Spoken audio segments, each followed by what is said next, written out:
Hello, and thank you for joining us today. My name is Julie Brooks, and I am a business relations specialist with the Better Business Bureau of North Georgia. Today we have a very special guest, Ashley D. Bell. Ashley currently serves as the Entrepreneurship Policy Advisor for the White House Opportunity and Revitalization Council, as well as Regional Administrator for the U.S. Small Business Administration for Region 4, which serves 9 districts located in 8 southeastern states. Ashley, thank you so much for being with us today. I know that you're probably swamped right now. No, thank you for having me. Just to really appreciate the opportunity to speak to you and your members. This is an incredible time, and information is so important to share. So thank you for providing such a valuable value to your members. And hopefully we can continue this conversation as we all look to try to do our best to get through this crisis. So, as we know, Congress has reached a deal on an additional coronavirus relief package.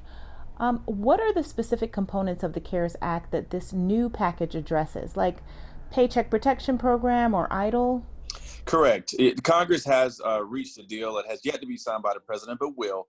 I feel confident that this bill will replenish the coffers with hundreds of millions of dollars to go to the payroll protection program. I think that you're going to see specifically around $60 billion specifically used in order to assist those businesses that do not have pre-existing banking relationships. I think that's a critical segment of the population that we realize between the last round and this round that needs some additional attention to make sure that they're able to partake in these funds are being made to be made available to small businesses. On top of that, there's another $60 billion to the SBA disaster program, which is called the EIDL loan. It's EIDL, Economic Impact and Disaster Loan. And so that program will receive about $60 billion as well. So all in all, it's a very robust package meant to continue to allow small businesses to help us flatten the curve economically as it comes to unemployment in America. Once the funding bill is officially signed into law, how long will it take the SBA to begin taking applications for assistance again? Well, the law will probably be signed today, which is a Friday, and we look to have the system up and running on Monday. So if you're in the queue or if you're talking to your lenders, we're anticipating having everything ready to start first of next week. Are there any new processes or guidelines in place to allow businesses to have a better chance of gaining access to these funds? Well, I think it's important to reiterate what I said earlier. This is the first round was successful. We were able to deploy over $340 billion to over 1.6 million businesses, with construction industry leading the way, professional services being closely right behind construction. So we saw a lot of key segments of our economy taking advantage of this, as well as retail and food services.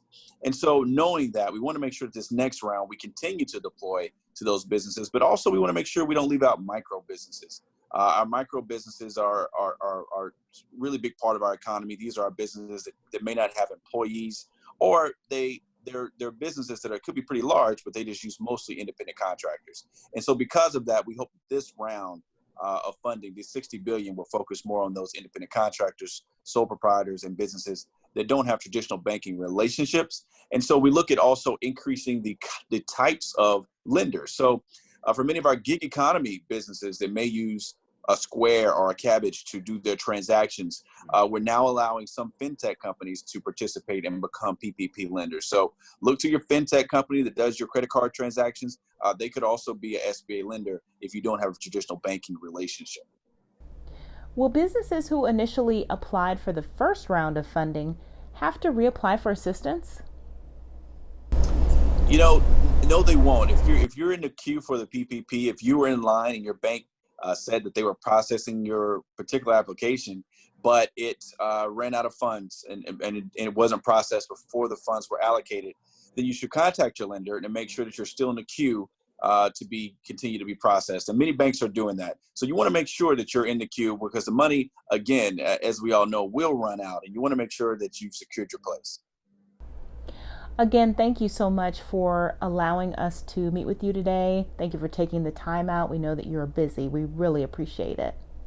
No, I thank you for allowing me today. And if people have more questions, please feel free to visit us at SBA.gov, where we have up-to-date information on the list of lenders that are participating in our program, as well as our disaster relief program that also is there to assist small business owners. Thank you so much for allowing me today. I look forward to being with you again soon.